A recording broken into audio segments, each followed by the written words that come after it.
Assalamualaikum warahmatullahi wabarakatuh. Salam sejahtera buat kita semua. Kembali kita bertemu pada seri kuliah perioperatif dan kita berada di bagian kedua dari perkuliahan dengan topik Basics of Blood Coagulation. Pada kuliah tahap kedua ini kita akan mencoba memahami tentang beberapa mekanisme dari gangguan koagulasi. Seperti yang sudah kita pelajari sebelumnya di kuliah pertama, bahwa hemostasis ini terdiri dari dua proses yang saling berinteraksi, yaitu proses yang memicu prokoagulasi dengan proses yang memicu antikoagulasi. Sinergi yang baik dari kedua proses inilah yang mempertahankan darah kita selalu berada dalam keadaan cair. Akan tetapi ada beberapa kondisi yang mungkin dapat memicu terjadinya perdarahan yang ditandai dengan efek atau faktor-faktor yang bersifat antikoagulan menjadi lebih dominan daripada yang faktor-faktor prokoagulan, atau sebaliknya terdapat kondisi di mana terdapat kecenderungan darahnya menjadi lebih mengental, di mana faktor-faktor prokoagulasi menjadi lebih dominan daripada faktor-faktor antikoagulasi. Nah, selanjutnya kita akan mencoba memahami mekanisme yang dapat terjadi pada kedua kondisi ini. Pada kondisi hiperkoagulasi, kalau kita melihat bahwa mekanisme hemostasis terdiri dari hemostasis primer, sekunder, dan tersier, maka apabila terjadi mekanisme yang mengarah kepada hiperkoagulasi, maka faktor pemicu tersebut apapun itu jelas akan memicu terjadinya aktivasi dari platelet yang memicu terjadinya platelet addition dan aggregation. Dan selanjutnya platelet addition dan aggregation ini dapat distabilisasi dengan pembentukan fibrin-fibrin yang berasal dari kaskade koagulasi. Jadi ada penggunaan dari faktor-faktor koagulasi untuk menghasilkan fibrin yang digunakan untuk menstabilkan trombus plak yang berasal dari platelet. Selanjutnya, sepanjang hemostasis tersier ini berjalan, maka tentunya kondisi ini tidak akan dibiarkan dan fibrin akan coba dilisis dengan mengaktifkan plasminogen menjadi plasmid, dan plasmid yang bekerja pada fibrin surface akan mencoba mendegradasi fibrin ini menjadi fibrin degradation product. Akan tetapi bisa kita lihat dalam situasi di mana darah menjadi cenderung mengental atau hypercoagulable, maka jelas berbagai proses yang akan memicu terbentuknya bekuan darah akan menjadi sangat aktif dibandingkan dengan faktor-faktor yang dapat mengarah ke sebaliknya, yaitu yang mengarah kepada antikoagulasi. Sebaliknya, kalau misalnya faktor-faktor antikoagulasi ini cenderung lebih dominan, maka ini akan memicu justru kejadian yang sebaliknya, yaitu terjadinya perdarahan, di mana bisa kita lihat di sini justru sebaliknya dari kondisi yang pertama. Faktor-faktor yang seharusnya mempertahankan darah dalam keadaan beku malah hilang, ditandai dengan hilangnya fungsi hemostasis primer, di mana kemungkinan besar terjadi gangguan disfungsi pada platelet, yang salah satunya mungkin bisa terjadi penurunan jumlah platelet, dan juga mungkin akan terjadi gangguan pada fungsi kaskade koagulasi yang ditandai dengan salah satunya terjadi depresi dari fungsi koagulasi, dan ini tentunya dapat memicu terjadinya perdarahan. Jadi kasus seperti ini bisa saja diawali dulu dengan perdarahan, dan karena mekanisme perdarahan ini akan diupayakan penghentiannya dengan mengaktifkan sistem koagulasi, akan tetapi kalau perdarahannya begitu masif, maka tentu saja cadangan-cadangan yang digunakan untuk memaintain mekanisme koagulasi bisa saja terpakai dan akan terjadi deplesi atau kekurangan dari platelet maupun faktor-faktor koagulasi. Dan tentu saja ini apabila terjadi dapat menimbulkan perdarahan yang sekunder yang diakibatkan justru karena adanya deplesi dari faktor-faktor koagulasi dan platelet tadi. Jadi di sini kita harus melihat apakah perdarahan ini memang menjadi faktor pemicu atau justru menjadi faktor sekunder akibat depresi dari faktor-faktor koagulasi. Salah satu contoh yang bisa terjadi di mana perdarahan adalah merupakan sebuah kejadian sekunder akibat terjadinya depresi dari platelet atau faktor-faktor koagulasi adalah diakibatkan karena kondisi primernya adalah kondisi yang memicu terjadinya konsumsi dari faktor-faktor koagulasi. Akibat proses yang memicu terjadinya konsumsi faktor-faktor koagulasi ini akan menyebabkan lama-kelamaan cadangan dari faktor-faktor koagulasi ini akan berkurang. Dan apabila cadangan itu sudah semakin berkurang dan sudah terjadi sebuah deplesi dari faktor-faktor yang mempertahankan sistem koagulasi, maka pada akhirnya akan berakhir dengan kejadian perdarahan. Nah, hal inilah yang seringkali mungkin terjadi awalnya karena adanya sebuah mekanisme yang memicu terjadinya konsumtif koagulopati.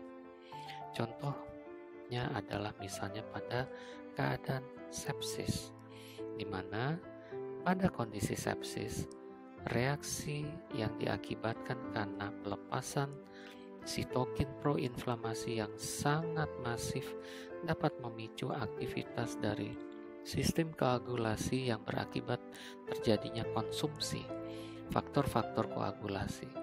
Dan apabila ini tidak teratasi dan berjalan secara terus-menerus, maka akibat adanya konsumsi faktor-faktor koagulasi yang masif, maka akan juga memicu terjadinya deplesi. Deplesi dari faktor-faktor koagulasi inilah yang kemudian berakhir dengan terjadinya perdarahan spontan akibat tidak adanya lagi atau habisnya faktor-faktor koagulasi. Nah, untuk mengukur mekanisme terkait dengan fungsi koagulasi, maka kita dapat menggunakan beberapa indikator. Untuk menilai aktivitas dari platelet, maka kita bisa menggunakan pemeriksaan atau uji agregasi platelet. Dan apabila platelet ini juga terpakai terus-menerus, maka bisa jadi jumlahnya akan berkurang. Dan ini tentunya dapat kita ketahui dengan menilai jumlah platelet yang ada pada plasma.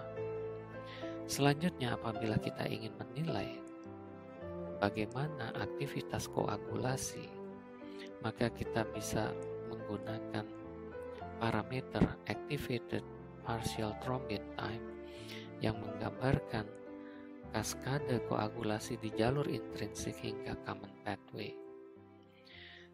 Dan juga kita bisa menggunakan prothrombin time, di mana pemeriksaan ini akan melihat dari jalur extrinsic pathway.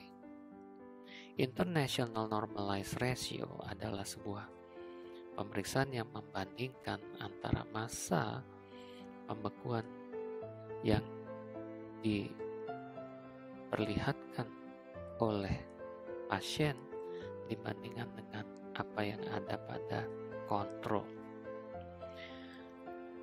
INR akan memperlihatkan apakah terdapat kondisi prokoagulasi yang ditandai dengan INR kurang dari 1, atau sebaliknya terjadi aktivitas lebih ke arah antikoagulasi yang ditandai dengan INR lebih dari 1. Activated partial thrombin time dan prothrombin time basically adalah mencoba melihat masa pembekuan yang akan terjadi apabila faktor koagulasi yang berasal dari pasien dipicu oleh sesuatu dan kemudian kita bandingkan dengan kontrol. Apabila masa pembekuan ini jauh lebih pendek dibandingkan dengan kontrol, maka tentu kita memahami bahwa aktivitas prokoagulasi berarti sedang aktif. Sebaliknya, apabila dia memanjang, maka tentu ini berarti bahwa faktor-faktor koagulasi tadi justru tidak berada dalam keadaan aktif atau dicurigai kemungkinan besar jumlahnya mungkin sudah berkurang, sehingga untuk mendapatkan masa pembekuan yang kurang lebih sama dengan kontrol tidak bisa dicapai. Bahkan masa pembekuannya lebih panjang. Ini menunjukkan bahwa ada kemungkinan jumlah faktor pembekuan di sana sudah sangat rendah atau ada faktor-faktor lain yang mengganggu mekanisme kerja koagulasi. Selanjutnya, untuk mengetahui apabila aktivitas koagulasi ini begitu tinggi dan berakhir dengan pembentukan fibrin, maka tentu kita ingin mengetahui seberapa banyak fibrin yang terbentuk yang bisa kita jadikan sebagai acuan untuk menyatakan seberapa banyak trombus yang distabilisasi oleh fibrin yang terbentuk ini.